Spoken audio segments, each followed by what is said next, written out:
This text is from a comment article on page 7 of the Sunday Post newspaper on the 1st of December 2024 by Joan McAlpine and entitled, "Hearing the crowd call his name was most moving part of the day for me."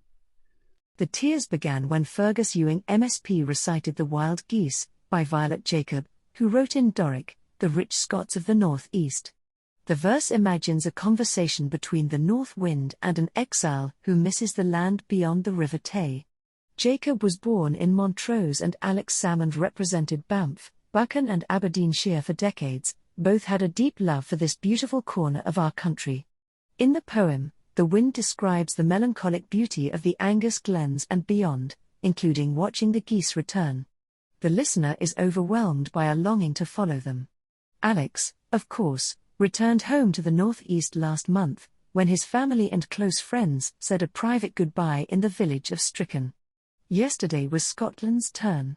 Crowds lined the high street outside St. Giles. They waved saltires and banners saying, "Scotland is a country, not a county," Alex Salmond's last post on social media. Hearing them call his name as we emerged from the memorial was the most moving part of the day. These were his people, occupying the pavement where, in 1706, angry Edinburgh crowds protested the Articles of Union being debated in the Old Parliament. He'd have loved it. Some rose at 4 a.m. to stand in the cold, watching the service on their phones, no need for loudspeakers in the age of live streaming. Some felt it should have been a stadium to accommodate the thousands who wanted to attend. But a figure of Alex Salmond's significance deserved St. Giles, where history hangs so heavy. It started as a Roman Catholic cathedral, then saw the birth of Presbyterianism when Knox preached from its pulpit. It has witnessed great state occasions, most recently Scotland's farewell to the late Queen Elizabeth.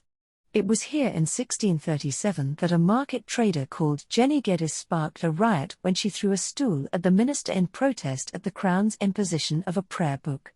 Alex Salmond, like Jenny Geddes, was a rebel. What was the independence campaign but a kind of peaceful uprising? Yet Alex was also, for a time, the uncrowned King of Scotland, a leader who rose from a council house in Linlithgow, with no money and no connections, to occupy the highest office in the land. He reached out beyond his own folk to bring others to Scotland's cause. The congregation yesterday included staunch Unionists, like former Tory leader Annabel Goldie sitting respectfully while the rest of us cried as the proclaimers sang cap in hand and Dougie MacLean played the unofficial Yes anthem, Caledonia, before they sang, Charlie, or was it Craig? Reid said they did so out of love for Alex. And this is what opponents churning out comments about him being controversial or divisive fail to grasp. Alex inspired incredible love in so many of the people whose lives he touched. That was clear in the tribute from his 29-year-old niece, Christina Hendry, who shared family moments, such as Uncle Alex calling to wish her teenaged brother happy birthday 10 minutes before he resigned on September 19, 2014. Organizing an event of this scale and complexity is a significant undertaking. It was delivered with flair and efficiency by an unpaid team, including his former Chief of Staff, Jeff Aberdeen, Fergus Much, who ran his office and last month piped at his funeral, and Aileen Easton, who once led his communications team.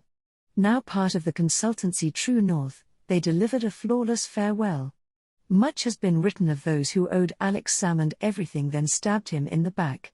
But there is another story, of many who stayed true, who sat in the pews of the great cathedral and lined the streets outside. Yesterday was their last act of gratitude and love for the boss. They did him proud.